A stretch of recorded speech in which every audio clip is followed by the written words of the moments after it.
Hey guys, welcome back to my channel and I'm back again with another really interesting coding interview question video. This time guys, we are going to solve question number 575, distribute candies of Leetcode. Before I start with the problem statement guys, if you have not yet subscribed to my channel, then please do subscribe and hit the bell icon for future notifications of such programming and coding related videos. Let's get started with the problem statement now. The problem statement is called as distribute candies, and basically we have a person called Alice. Alice is having n candies where each ith candy is of candy type I, right? So basically we are given an array like this. The array name is candy type and every ith element of candy type is of type the value. Okay, so for example, the 0th element is of type 1. The first element is also of type 1. The second element is of type 2. The third element is also of type 2, and so on and so forth. Okay.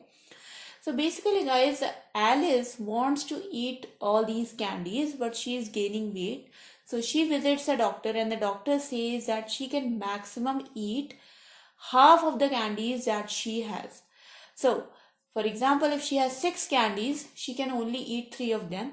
So what Alice wants, she wants to eat the maximum number of different types of candies. So she wants to try all different types of candies. So we want to find out the maximum number of different types of candies Alice can eat if she only has half of them. Okay. So in this case, guys, you can see that the total number of candies are 6. And we have got 3 different types of candies there, 1, 2 and 3. So Alice can eat each one of them. Okay. So the total maximum candies which she can eat is 3. Okay. Another example here. So in this example, we have got 4 candies. But because Alice can only eat 2 of them, so either she can eat 1 and 2. She can either eat 1 and 3 or she can eat 2 and 3. But it doesn't matter which candy she is eating. Basically, the total number of candies Alice can eat is 2. So that's why the answer is 2 here.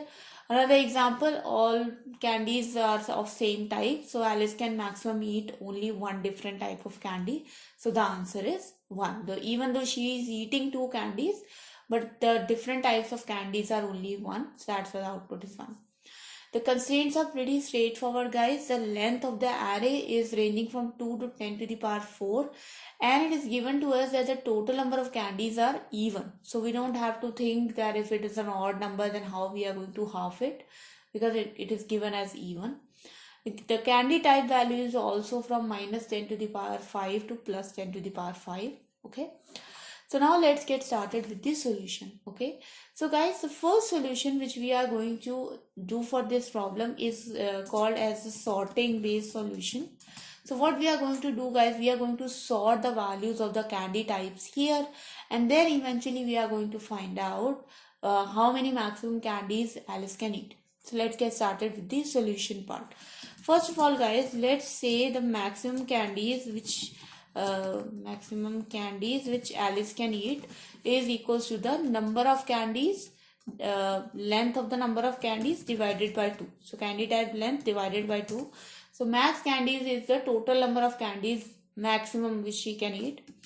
Now comes the different types of candies. So count of different candies. So let's say we have got at least one candy here. Okay. So let's say we got at least one candy. So the different number of candies by default is equals to 1. Then we'll start our loop.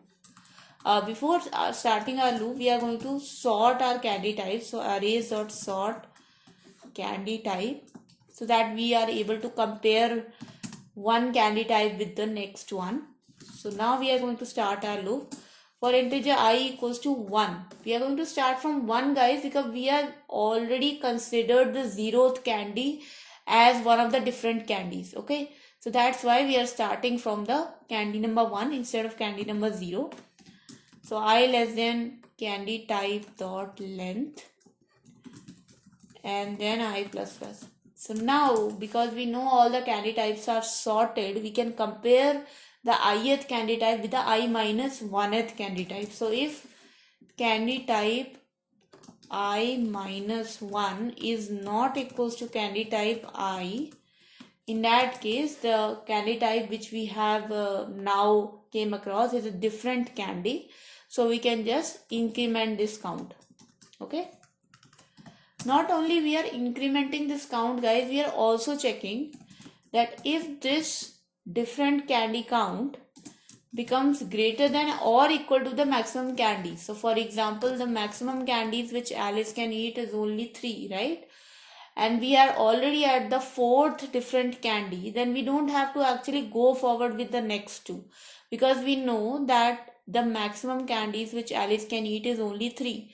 So if we have already found 3 different candies, we will just break the loop there and return the max candies value. Okay, because max candies is our maximum limit and we shouldn't go forward after that. So in the end, if this for loop doesn't return from here, then we are just going to return the different number of candies which we have found. So let's run this code, guys. Let's see if this works with our sample example. So you can see here, guys, that it accepts one of the input. Let's see if this works with other inputs. So you can see, guys, that the solution is accepted. Let's talk about the time complexity of this solution. So complexity. The time complexity of this solution is actually order of n, guys, because we are going, order of n log n. Why order of n log n, guys? Because we are sorting this array. So we are sorting the array, and the fastest sorting algorithm, the merge sort, is going to take order of n log n of time. So that's why that's the time complexity of this particular solution approach. Okay. If we talk about the space complexity, guys, then the space complexity, because we are not using any extra space, so I would say the space complexity is going to be order of 1. But it also depends upon the sorting algorithm which is being used internally. So if we are not considering that, then from our side we have not used any extra space. That's why the space could be order of 1. Okay, so that was the sorting complexity approach, guys, and you can see that it does work. It is doing the job, but can we improve this solution with a better time complexity? And the answer is yes, we can. And the approach to that particular solution is by using a Hashset. Okay, so we all know, guys, that Hashset have a property that they can only hold unique elements. So they can only have unique elements. So we are going to use this particular property to actually solve this problem. Let's see how we can do that. Okay. So first of all, guys, we are going to create a hash set of integer values. So let's say candy set equals to new hash set, and there it is. That becomes our hash set. And also, like before, we are going to create a max candies variable, which is going to be the half of the total candies we have. So candy type length divided by 2.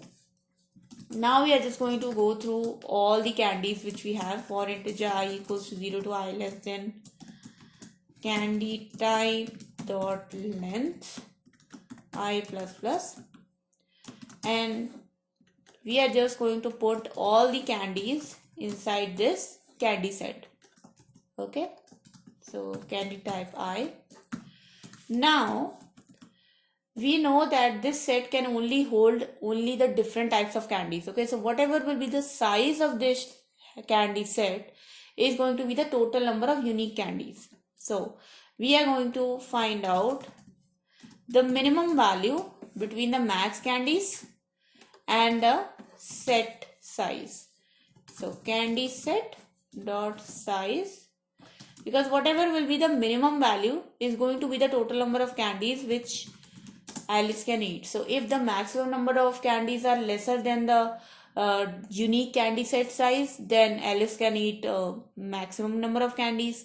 If the unique candy set size is smaller than the maximum number of candies, then Alice can eat only that particular amount of candies. So that will become our answer. Okay, let's run this code, guys. Let's see if this works with our sample case.